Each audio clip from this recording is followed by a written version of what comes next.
வணக்கம்.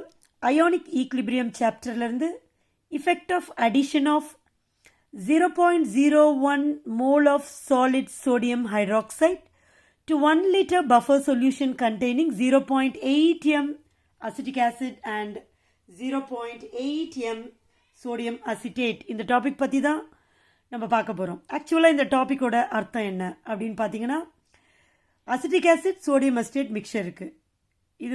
இது ரெண்டுத்தோட mixer buffer solution நமக்கு தெரியும். ஸோ பஃபர் சொல்யூஷன்னா நம்ம கொஞ்சம் ஆசிடோ இல்லை கொஞ்சம் பேஸோ ஆட் பண்ணால் அதோட பிஹெச்சை மாறாமல் கான்ஸ்டண்ட்டாக மெயின்டைன் பண்ண வைக்கும். இது நமக்கு தெரியும். பட் இங்கே அசிட்டிக் ஆசிட் அண்ட் சோடியம் அசிட்டேட்டோட கான்சன்ட்ரேஷன் கொடுத்துருக்காங்க 0.8 m ரெண்டுமே. இப்போ ஆக்சுவலாக இந்த பஃபர் சொல்யூஷனோட பஃபர் ஆக்ஷனை நம்ம வெரிஃபை பண்ண போகிறோம். ஆசிடோ பேஸோ ஆட் பண்ணாலும் இதோட பிஹெச்சை மாற்றாமல் கான்ஸ்டண்ட்டாக வச்சுக்குதா அதை பார்க்க போகிறோம். அதை எதை வச்சு செக் பண்ண போகிறோம்னா 0.01 மோல் ஆஃப் சாலிட் சோடியம் ஹைட்ராக்சைடை வச்சு செக் பண்ண போகிறோம். ஸோ இந்த வீடியோவை நம்ம ரெண்டு பார்ட்டாக இதிலே பிரிச்சுக்கலாம். ஸோ ஃபர்ஸ்ட் பார்ட்டில் நம்ம என்ன பண்ண போகிறோம், இந்த பஃபர் சொல்யூஷனுக்கு பிஹெச் நமக்கு தெரியணும். அப்போ தான் பிஹெச் சேஞ்ச் ஆகுதா இல்லையா நம்மளால் கண்டுபிடிக்க முடியும். பிஹெச் கொஸ்டினில் கொடுக்கல. ஸோ நாம் என்ன பண்ணணும், பிஹெச்சை கேல்குலேட் பண்ணணும். அடுத்தது என்ன பண்ணணும், சோடியம் ஹைட்ராக்சைடு ஆட் பண்ண பிறகு அந்த சொல்யூஷனோட பிஹெச் சேஞ்ச் ஆகுதா இல்லை அந்த பிஹெச் வேல்யூ என்னன்னு பார்க்கணும். ஸோ இதை ரொம்ப பெருசாக இருக்கிற மாதிரி தான் இருக்கும். ஸோ எக்ஸாம்லலாம் கேட்குறப்ப ஃபஸ்ட்டு இந்த மாதிரி கான்சன்ட்ரேஷனில் இருக்கிற பஃபரோட பிஹெச் என்னன்னு கேட்கலாம். இல்லைன்னா நம்ம கண்டுபிடிக்கிற பிஹெச்சை அவங்களே கொடுத்துட்டு ஒரு பஃபர் சொல்யூஷனுக்கு பிஹெச் வேல்யூ இவ்வளோ இருக்குது, ஸோ தட் இதில் நம்ம இவ்வளோ மோல் இல்லை இவ்வளோ கான்சன்ட்ரேஷன் சோடியம் ஹைட்ராக்சைடோ இல்லை ஹைட்ரோக்ளோரிக் ஆசிடோ இல்லை வேறு ஆசிடோ பேஸோ ஆட் பண்ணால் அதோட பிஹெச் என்னவாகுது, இதை வெரிஃபை பண்ணு இப்படின்னு கொஷின் கேட்கலாம். ஸோ இந்த ஒரு பார்ட்டை ரெண்டாக ஸ்ப்ளிட் பண்ணி questions may be asked from this topic. So இது ஒரு பெரிய டாபிக், இது நம்ம ரெண்டாக பிரிக்கிறோம். ஸோ ஃபஸ்ட்டு நம்ம என்ன பண்ண போகிறோம், இந்த பஃபர் சொல்யூஷனுக்கு பிஹெச்சை கேல்குலேட் பண்ண போகிறோம். ரைட்.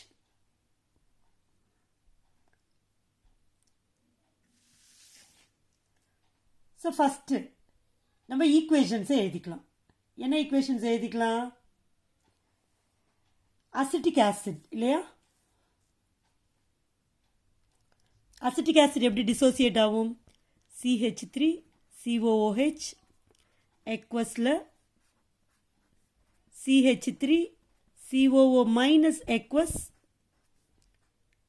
Plus H plus எக்வஸ்.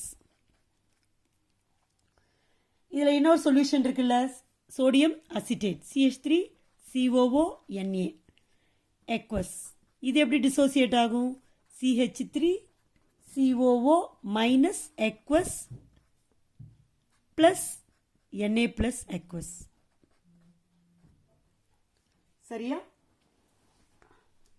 இப்போ கான்சன்ட்ரேஷன் கொடுத்துட்ருக்காங்க, இது 0.8, இதுவும் 0.8. இது ஒரு ஸ்ட்ராங் எலக்ட்ரோலைட், கம்ப்ளீட்டாக டிசோசியேட் ஆகிடும்.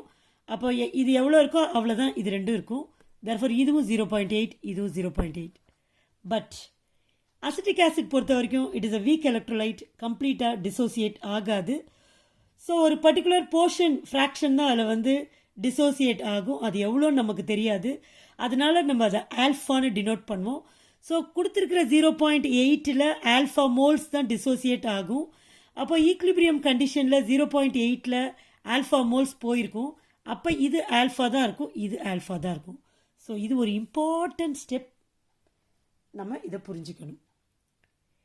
இப்போ என்ன பண்ண போகிறோம், நம்ம இந்த அசிட்டிக் ஆசிடோட ரியாக்ஷனை திரும்ப எடுத்துப்போம், இல்லை இங்கே பார்த்துப்போம். இப்போ அசிட்டிக் ஆசிட் எப்படி டிசோசியேட் ஆகுது, இதுக்கு கேஏ எக்ஸ்பிரஷன் போடுவோம். சரியா? ஈக்லிபிரியம் கான்ஸ்டன்ட் என்னது, ப்ராடக்டோட கான்சன்ட்ரேஷனை போடுவோம் இல்லையா. நியூமரேட்டரில் CH3 COO minus H plus இது ரெண்டுத்தையும் போட்டு டிவைடட் பை ரியாக்டன் கான்சன்ட்ரேஷன் என்னது CH3 COOH. இப்போ நம்ம என்ன பண்ண போகிறோம், ஆக்சுவலாக இந்த சொல்யூஷனுக்கு பிஹெச் கண்டுபிடிக்க போகிறோம். அதென்ன பண்ண போகிறோம், அப்போ பிஹெச்னா நமக்கு ஹைட்ரஜன் அயான் கான்சன்ட்ரேஷன் தெரியணும் இல்லையா? அப்போ இந்த ஈக்குவேஷன்லேருந்து ஹைட்ரஜன் அயான் கான்சன்ட்ரேஷனுக்கான ஒரு எக்ஸ்பிரஷனை கொண்டு வர போகிறோம். சரியா? அப்போ இந்த ஈக்குவேஷனை H + இஸ் ஈக்குவல் எழுதணும். Therefore H + is equal to என்ன ஆகும்? இது மேலே போய்டும், இது கீழே வந்துடும். இங்கே KA ஆல்ரெடி இருக்குது. ஸோ ஒரு ட்விஸ்ட் பண்ணி நான் எழுதுகிறேன். KA இன்ட்டு CH3COH மேலே போய்டும். கரெக்டாக? பை இந்த CH3COO மைனஸ் கீழே வந்துடும். இப்போ இதோட கான்சன்ட்ரேஷனில் நம்ம சப்ஸ்டியூட் பண்ணோம்னா நமக்கு H + கான்சன்ட்ரேஷன் கிடைக்கும். எப்போவுமே இங்கே அசிட்டிக் ஆசிடோட KA வேல்யூ 1.8 × 10⁻⁻⁵. ஸோ அந்த வேல்யூ இஸ் ஈக்குவல் டு KAக்கு பதிலாக 1.8 × 10⁻⁻⁵ போடுறேன். இன்ட்டு இங்கே சிம்பிள் இல்லாதனால இன்ட்டு போடுறேன். அசிட்டிக் ஆசிடோட கான்சன்ட்ரேஷன் பாருங்கள், இந்த டோட்டல் சிஸ்டமில் அசிட்டிக் ஆசிட் இங்கே மட்டும்தான் இருக்குது. ஸோ இந்த அசிட்டிக் ஆசிடோட கான்சன்ட்ரேஷன் இப்படி ஃபஸ்ட் அதை போட்டுடலாம். CH3COOH கான்சன்ட்ரேஷன் நமக்கு இந்த எக்ஸ்பிரஷனில் இது வேணும். அதே மாதிரி அசிட்டேட் அயானோட கான்சன்ட்ரேஷன் வேணும் இல்லையா? இப்போ அசிட்டிக் ஆசிட் இந்த டோட்டல் சிஸ்டமில் இங்கே மட்டும்தான் இருக்குது. This is equal to 0.8 minus alpha. கரெக்டாக? பட் இந்த 0.8 கம்பேர் பண்ணுறப்ப இந்த ஆல்ஃபா வந்து ரொம்ப ரொம்ப ரொம்ப ரொம்ப கம்மி, very small, so that it can be neglected. அப்போ என்ன வரும்? 0.8 ஆகும். ஏன்னா எடுத்துக்கிட்டதே 0.8, இருக்கிறது 0.8 தான். அதில் டிசோசியேட் ஆகிறது ரொம்ப ரொம்ப கம்மின்றதுனால ஆல்மோஸ்ட் அந்த டிசோசியேட் ஆனதையும் கழிச்ச பிறகும் கூட சப்ட்ராக்ட் பண்ண பிறகும் கூட the concentration will be equal to 0.8. அதனால இப்படி கொண்டு போகிறோம். அதே தான் அசிட்டேட் அயானுக்கும். அசிட்டேட் அயானோட கான்சன்ட்ரேஷன் எவ்வளவு? இப்போ இங்கே பார்க்கணும் மொத்தத்தில்.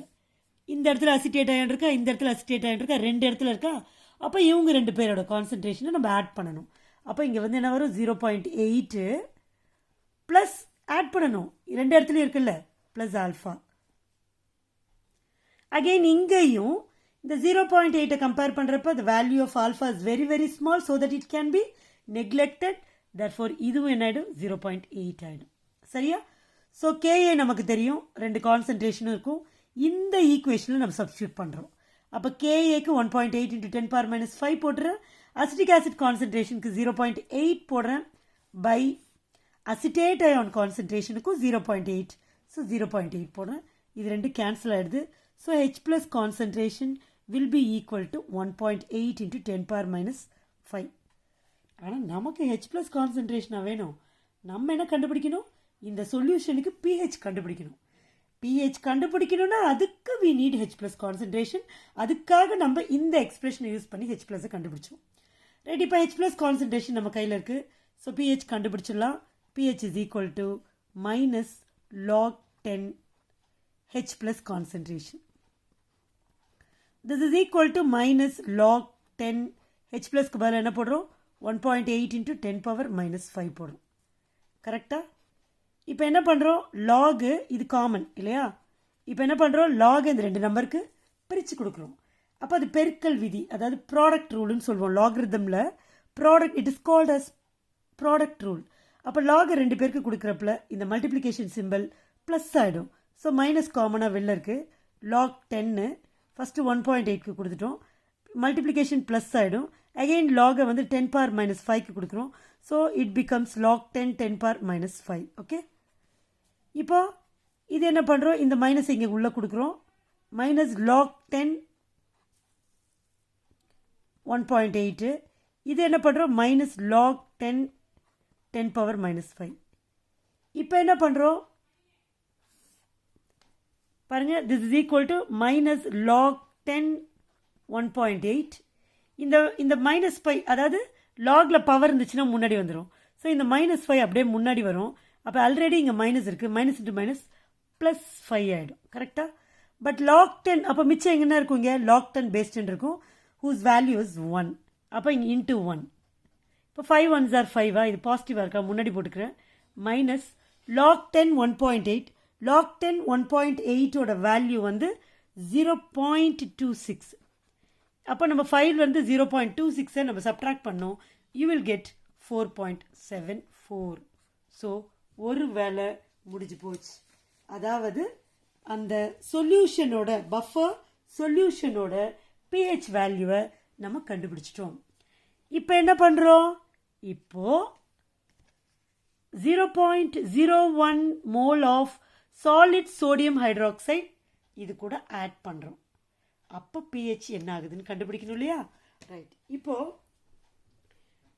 இந்த சோடியம் ஹைட்ராக்சைடு ஆட் பண்ண அங்கே என்ன நடக்குதுன்றதை நம்ம ஃபஸ்ட்டு புரிஞ்சுக்கணும். ரைட்டா? இப்போது சோடியம் ஹைட்ராக்சைடை ஆட் பண்ணுறோம். NaOH. Na plus OH minus தானே. இப்போ இந்த Na ப்ளஸ்னால ஒரு சேஞ்சும் இருக்க போகிறதில்ல. பிகாஸ் இன்னொரு காரணம் வந்து இது ஒரு ஸ்ட்ராங் எலக்ட்ரோலைட், அப்படியே கண்டிப்பாக Na ப்ளஸ் OH மைனஸ்னு பிரிஞ்சிருக்கும். அது இல்லாமல் இதை நம்ம ரொம்ப கம்மியாக தான் ஆட் பண்ண போகிறோம். அப்போ ரொம்ப கம்மியாக ஆட் பண்ணால் அதோட வால்யூமை வந்து நம்ம கணக்கில் எடுத்துக்க தேவையில்லை. வால்யூம் சேஞ்ச் ஆகாது. சரியா? இப்போ வந்து இந்த NaOH இந்த சொல்யூஷன் கூட ஆட் பண்ண போகிறோம். இங்கே இது மாதிரி இருக்குது, இது மாதிரி அயனைஸ் ஆகி இது மாதிரி இருக்குது. இப்போ ஆட் பண்ண போகிறோம். இப்போ Na ப்ளஸ் அப்படியே இங்கே Na ப்ளஸ் இருக்குது, அதே மாதிரி அது இருந்துடும். இந்த OH மைனஸ் இந்த சிஸ்டமில் இருக்க யார் கூட ரியாக்ட் பண்ணணும்னா OHக்கு மைனஸ் சார்ஜ் இருக்குது. ஸோ ஆட்டோமேட்டிக்காக இந்த சிஸ்டமில் இருக்க ப்ளஸ் அயான்ஸ் கூட தான் ரியாக்ட் பண்ணோம். இந்த Na ப்ளஸ் கூட வந்து ரியாக்ட் பண்ண வாய்ப்பு இல்லை. ஏன்னா ஆட் பண்ணுறதே நம்ம NaOH தான் ஆட் பண்ணுறோம். ஸோ ஆட்டோமேட்டிக்காக இந்த OH மைனஸ் யார் கூட இந்த சிஸ்டமில் ஆட் பண்ணோம்னா இங்கே இருக்கிற ஒரே பாசிட்டிவ் அயானான H ப்ளஸ் கூட தான் ரியாக்ட் பண்ண முடியும். ஆக்சுவலாக இந்த H ப்ளஸ் அயான்ஸ் எங்கேருந்து வருதுன்னா இந்த அசிட்டிக் ஆசிட் டிசோசியேட் ஆகிறதால மட்டும்தான் இந்த H ப்ளஸ் வரும். ஏன்னா வேறு எங்கேருந்து இதுக்கு சோர்ஸே கிடையாது. ஸோ இப்போ இந்த பஃபர் சொல்யூஷன் என்ன பண்ணுது? நம்ம சோடியம் ஹைட்ராக்சைடை ஆட் பண்ணுறப்ப இந்த pH மாறக்கூடாது. ஏன்னா அது பஃபர் சொல்யூஷன் இல்லையா? அப்போ pH மாறக்கூடாது அப்படிங்கிறதுக்காக இது இன்னும் ஈக்லிபிரியமில் இருக்குது. அப்போ இந்த H ப்ளஸ் நிறைய கொடுத்தா இந்த H ப்ளஸ் என்ன பண்ணுது? இந்த OH மைனஸ் கூட ரியாக்ட் பண்ணி நம்ம ஆட் பண்ணுற OH மைனஸ் கூட கவுண்டர் ஆக்ட் பண்ணி அதை சுத்தமாக ஒன்றும் இல்லாமல் ஆக்கிடுது. புரியுதா?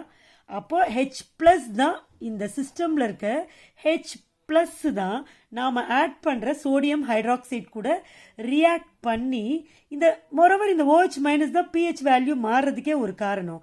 ஸோ இந்த OH மைனஸ் இல்லைன்னா அங்கே pH வேல்யூ சேஞ்ச் ஆகிறதுக்கு வாய்ப்பு இல்லை. ஸோ நம்ம ஆட் பண்ணுற OH மைனஸ் எல்லாத்துக்கூடையும் இந்த H ப்ளஸ் ரியாக்ட் பண்ணி வாட்டராக மாற்றிடுது. பட் இந்த H ப்ளஸ் எங்கேருந்து வருதுன்னா இந்த அசிட்டிக் ஆசிட்லேருந்து வருது. அவ்வளோதான். ஸோ நம்ம ஆட் பண்ணுற OH மைனஸ் கூட யார் ரியாக்ட் பண்ணுவானா CH3COOH எக்வஸ். அதனால இதை போடுறோம். ரைட்டா? பாருங்க, இந்த OH மைனஸ் கூட ஈக்குவேஷனில் நான் H ப்ளஸ் டைரக்டாக போடலை. போட்டால் ஒரு விஷயத்தை நம்ம அண்டர்ஸ்டாண்ட் பண்ண முடியாது. ஆக்சுவலாக நம்ம ஆட் பண்ணுற சோடியம் ஹைட்ராக்சைடு அதில் இருக்க OH மைனஸ் அயான் இந்த H ப்ளஸ் கூட தான் ரியாக்ட் பண்ணி H2O ஃபார்ம் பண்ணுது. பட் இந்த H ப்ளஸ்க்கு சோர்ஸை தான் நம்ம எடுத்துக்கணும். அது எதுலேருந்து வருதுன்னா CH3COOHலேருந்து டிசோசியேட் ஆகிறதுனால மட்டும்தான் வருது. அதனால நான் அதை போட்டுக்கிறேன். சரியா? இப்போ என்ன ஆகும்? இதுக்கு தேவை இந்த OH மைனஸ்க்கு தேவை யார்? இங்கே இருக்க H ப்ளஸ் தான். அப்படி சொல்கிறத விட இந்த CH3COOH என்ன பண்ணுது? நம்ம ஆட் பண்ணுற OH மைனஸ் கூட கவுண்டராக்ட் பண்ணுறதுக்கு it provides hydrogen ions by dissociating. அப்போ டிசோசியேட் ஆகி இந்த H ப்ளஸ் இந்த OH மைனஸ் கூட கொடுத்து அதை அட்டாக் பண்ணி அதை ஒன்றுமே இல்லாமல் ஆக்கிறதுனால தான் pH வேல்யூ மாறாமல் இருக்குது. அப்போ இந்த H வந்து எப்படி வரும்? H ப்ளஸ்ஸாக வரும். கரெக்டாக? அப்போ மிச்சம் இங்கே என்ன இருக்கும்? CH3COO மைனஸ் இருக்கும் எக்வஸில். இது டிசோசியேட் ஆகுது இல்லை, அப்போ H ப்ளஸ் வரும் இல்லையா? அந்த H ப்ளஸ் இந்த OH மைனஸ் கூட சேர்ந்து H2O மாறிடும். புரியுதா? எப்படி இருந்தாலும் நம்ம ஆட் பண்ணுற OH மைனஸ் கூட இங்கே இருக்க H ப்ளஸ் தான் ரியாக்ட் பண்ணுது. அதுதான் பஃபர் ஆக்ஷனுக்கு main reason. But that hydrogen ions are provided by the dissociation of acetic acid. Right. இப்போ அகெயின் நம்ம என்ன பண்ண போகிறோம்? pH கால்குலேட் பண்ண போகிறோம். ஸோ pH கால்குலேட் பண்ணுறதுக்கு ஃபார்முலா என்னது? Minus log hydrogen ion concentration. இப்போ H ப்ளஸ் வேணுமே, ஆட் பண்ண பிறகு H ப்ளஸ் வேணும். முன்னாடி நமக்கு தெரியும். இப்போ ஆட் பண்ண பிறகு நமக்கு என்ன வேணும்? H ப்ளஸ் கான்சன்ட்ரேஷன் வேணும். அப்போ நம்ம திரும்ப அகெயின் நம்ம இந்த ஈக்குவேஷனுக்கு தான் போய் ஆகணும். அப்போ H plus concentration is equal to KA into திரும்ப நான் எழுதுகிறேன் for the sake of understanding. நீங்கள் அப்படியே டைரெக்டாக கூட சப்ஸ்டியூட் பண்ணலாம். No wrong in it. இப்போ CH3COO மைனஸ். இப்போ இதுவும் பாருங்கள் ஏற்கனவே இந்த ரெண்டு ஈக்குவேஷன் பஃபரில் இருக்குது. இப்போ நம்ம இதை ஆட் பண்ணியிருக்கோம். எதுக்குள்ள ஆட் பண்ணியிருக்கோம்? சோடியம் ஹைட்ராக்சைடு ஆட் பண்ணதுனால நடந்த ரியாக்ஷன் இது. ஸோ இந்த மூணுமே சேர்ந்து 1, 2 and 3 இது மூணு சேர்ந்த சிஸ்டம் தான் இப்போ சோடியம் ஹைட்ராக்சைடு ஆட் பண்ண பிறகு இருக்குது. ரைட்டா? இப்போ KA சேம் தான். என்னது? KA வேல்யூ 1.8 × 10⁻⁻5 தான். இப்போ அசிட்டிக் ஆசிடு அசிட்டேட் அயானோட கான்சன்ட்ரேஷன் நம்ம கண்டுபிடிச்சிடலாமா? ஸோ அசிட்டிக் ஆசிட் இங்கே இருக்குல்ல, இதோட அசிட்டிக் ஆசிடோட கான்சன்ட்ரேஷன் CH3COOH. இப்போ இந்த மூணு ஈக்குவேஷன் தான் அந்த சிஸ்டமில் இருக்குது. இப்போ அசிட்டிக் ஆசிட் எங்கே இருக்குது? தோ இங்கே இருக்குது. இந்த அசிட்டிக் ஆசிடில் கொஞ்சம் அசிட்டிக் ஆசிட் இந்த OH மைனஸ் கூட கவுண்ட்ராக்ட் பண்ண ஹைட்ரஜன் அயானை கொடுக்கறதுக்கு யூஸ் ஆயிடுச்சு. சரியா? அப்போ இது ஆக்சுவலாக எவ்வளோ? இது எவ்வளோன்னா அதை வந்து கொஸ்டின் சொல்லுது. எங்கே சொல்லுது? 0.01 மோல் சாலிட் சோடியம் ஹைட்ராக்சைடு. அப்போ இந்த OH மைனஸோட கான்சன்ட்ரேஷன் எவ்வளவு? 0.01. கரெக்டா? ஏன்னா OH மைனஸ் கான்சன்ட்ரேஷன் கொடுத்துருக்கு. சோடியம் ஹைட்ராக்சைடுனா OH மைனஸ் கான்சன்ட்ரேஷன். அப்போ இது OH மைனஸ் 0.01னா அது எவ்வளோ அசிட்டிக் ஆசிட் கூட ரியாக்ட் பண்ணும்? அதுவும் 0.01 மோலாக தான் இருக்கும். அது கொடுக்குற அசிட்டேட் அயான் கான்சன்ட்ரேஷனும் 0.01 மோலாக தான் இருக்கும். இந்த அசிட்டிக் ஆசிட் கொடுக்குற ஹைட்ரஜன் அயான் கான்சன்ட்ரேஷனும் 0.01 மோலாக தான் இருக்கும். ஸோ இப்போ மொத்தம் நம்ம இந்த ஈக்குவேஷனில் H+ கண்டுபிடிக்கிற ஈக்குவேஷனில் அசிட்டிக் ஆசிடோட கான்சன்ட்ரேஷன் இருக்குது. ஸோ அசிட்டிக் ஆசிடோட கான்சன்ட்ரேஷன் நம்ம இப்போ கண்டுபிடிக்கணும். ஸோ ஈக்குவேஷன் 1, 2 and 3 இது மூணுத்துலேயும் எவ்வளோ அசிட்டிக் ஆசிட் இருக்குன்னு நம்ம பார்க்கணும். பார்த்து அதை கால்குலேட் பண்ணோம். அப்போ acetic acid concentration is equal to equation number 1ல் அசிட்டிக் ஆசிட் இருக்கா? இருக்கு. 0.8 மைனஸ் ஆல்ஃபா. ஈக்குவேஷன் 2ல் அசிட்டிக் ஆசிட் இருக்கா? இல்லை. சிஸ்டமில் இருக்கிற தேர்ட் இதில் அசிட்டிக் ஆசிட் இருக்கா? இருக்கு. ஆனால் இந்த அசிட்டிக் ஆசிட் என்ன ஆகுது? இதிலிருந்து யூஸ் ஆகிடுது. எதுக்கு யூஸ் ஆகுது? OH மைனஸ்க்கு H+ அயான் கொடுக்கறதுக்கு யூஸ் ஆகிடுச்சு. அப்போ மைனஸ் எவ்வளவு? 0.01. சரியா? அப்போ 0.8லேருந்து 8னா 80லேருந்து 0.01 சப்ட்ராக்ட் பண்ணால் 0.97 கிடைக்கும். So this is equal to 0.79 minus alpha. முன்ன சொன்ன மாதிரியே தான் 0.79 கம்பேர் பண்ணுறப்ப ஆல்ஃபா வேல்யூ ரொம்ப ரொம்ப கம்மி. Therefore it can be neglected and this becomes equal to 0.79. இப்போ அசிட்டேட் அயானோட கான்சன்ட்ரேஷன் கண்டுபிடிப்போம். இப்போ CH3COO மைனஸ். சரியா? இப்போ இதோட கான்சன்ட்ரேஷன் எங்கன்னு இந்த மூணு ஈக்குவேஷனில் பார்க்கணும். ஏன் மூணு ஈக்குவேஷன்? இது hydroxide sodium hydroxide base add பண்ணதுனால வந்த ஈக்குவேஷன். ஸோ ஃபர்ஸ்ட் ஈக்குவேஷனில் பாருங்கள் அசிட்டேட் அயான் இருக்கா? இருக்கு. ஸோ இங்கே இருக்கு. This equal to alpha. ரைட்டா? செகண்ட் ஈக்குவேஷனில் அசிட்டேட் அயான் இருக்கா? இருக்கு. So plus 0.8. இங்கே வந்து சப்ட்ராக்ட் பண்ணோம். ஏன்னா ரியாக்ட் ஆச்சு. பாருங்கள் ப்ளஸ் ரியாக்ட் ஆச்சு. இங்கே வந்து ஃபார்ம் ஆயிருக்கு. கிவ்ஸ்க்கு அப்புறம் வந்திருக்கு இந்த அசிட்டேட் அயான். அப்போ மைனஸ் சாரி இதுவும் ஃபார்ம் ஆனது தான் இல்லையா? ஃபார்ம் ஆயிருக்கு. இங்கே ரியாக்ட் ஆயிருக்கு, மைனஸ் பண்ணோம். இங்கே ஃபார்ம் ஆயிருக்கு. அப்போ அந்த சிஸ்டமில் அசிட்டேட் அயான்ஸ் இருக்குது. இதுலேயும் ஃபார்ம் ஆயிருக்கு, இதுலேயும் ஃபார்ம் ஆயிருக்கு, இதுலேயும் ஃபார்ம் ஆயிருக்கு. ஸோ டோட்டல் சிஸ்டமில் இந்த அசிட்டேட் அயான்ஸ் இருக்குது. So plus 0.01. அப்போது 0.80 கூட 0.01 ஆட் பண்ணுறோம். ஆட் பண்ணால் 0.81. So this is equal to alpha plus 0.81. Again alpha value 0.81 compare பண்றப்ப very very very very small and hence it can be neglected. Therefore this becomes 0.81. Clear? இப்போ நம்ம substitute பண்ணலாமா? Acetic ஆசிடோட concentration தெரியும் நமக்கு, கண்டுபிடிச்சிட்டோம்.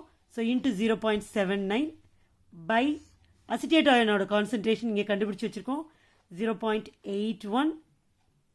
So இதெல்லாம் நம்ம சிம்பிளிஃபை பண்ணுறோம்.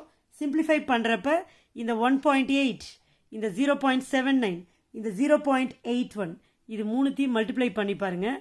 யூ வில் கெட் 1.76 இன்ட்டு இந்த 10⁻⁵ நான் அப்படியே வச்சுக்கிறேன். சரியா? ஸோ இதுதான் நமக்கு வந்து கிடைக்குது. ஆக்சுவலாக இது வந்து என்னது, ஹைட்ரஜன் அயான் கான்சன்ட்ரேஷன் தான் இது. நமக்கு pH வேணும், அப்போ தானே கம்பேர் பண்ண முடியும். So this equal to minus log 10 1.76 into 10 power minus 5. So இங்கே எப்படி வந்துச்சோ அதே மாதிரி இங்கே என்னாகும், மைனஸ் log 10 1.76, இந்த மைனஸ் கீழே வர்றப்ப ப்ளஸ் ஆகிடும். ஸோ ப்ளஸ் 5 லாக் கொடுக்குறோம், log 10 base 10 என்ன ஆகிடும், 1 ஆகிடும். இங்கே எப்படி எக்ஸ்பிளைன் பண்ணணும் அதே மாதிரி வரும். ஸோ log 5லேருந்து log 1.76 நம்ம சப்ட்ராக்ட் பண்ணணும். திஸ் இஸ் ஈக்குவல் டு எவ்வளோ வரும், log 5 மைனஸ் log 1.76 ஓட வேல்யூ, log 1.76 வந்து 0.25. நீங்கள் 5லேருந்து 0.25 சப்ட்ராக்ட் பண்ணால் நமக்கு 4.75 கிடைக்கும். சரியா, என்ன கிடைக்கும், 4.75 கிடைக்கும். பட் இங்கே வந்து நம்ம வெறும் இந்த பஃபர் சொல்யூஷனுக்கு மட்டும் நம்ம எவ்வளோ கால்குலேட் பண்ணி வச்சுருக்கோம், 4.74 கால்குலேட் பண்ணியிருக்கோம். சோடியம் ஹைட்ராக்சைடு சேர்த்த பிறகு அதோட pH வந்து 4.75. ஸோ பஃபரோடது பிஃபோர் அடிஷன் வந்து எவ்வளோ இருக்கு, 4.74. ஆஃப்டர் அடிஷன் எவ்வளோ இருக்கு, 4.75. ஸோ டிஃப்ரென்ஸ் எவ்வளோ வருது, 0.01. ஸோ 0.01 அளவுக்கு இருக்கிற difference it is not at all a difference, it is negligible. அப்போ வந்து கிட்டத்தட்ட அது 4.75க்கு தான் அதோட pH இருக்கு. 4.74 and 4.75 differ very very slightly. அப்போ ரெண்டுமே சேமாக இருக்குன்னு தான் அர்த்தம். ஸோ ஒரு பேஸை ஆட் பண்ணுறப்ப கண்டிப்பாக ஒரு பஃபர் சொல்யூஷன் pH-ஐ மெயின்டைன் பண்ணுன்றது இந்த கால்குலேஷன்ஸை வச்சு வெரிஃபைடு. இந்த கொஷினுக்கு இந்த பர்டிகுலர்ஸை பேஸ் பண்ண இந்த கால்குலேஷன் நமக்கு வெரிஃபை பண்ணுறோம். Hence it is proved.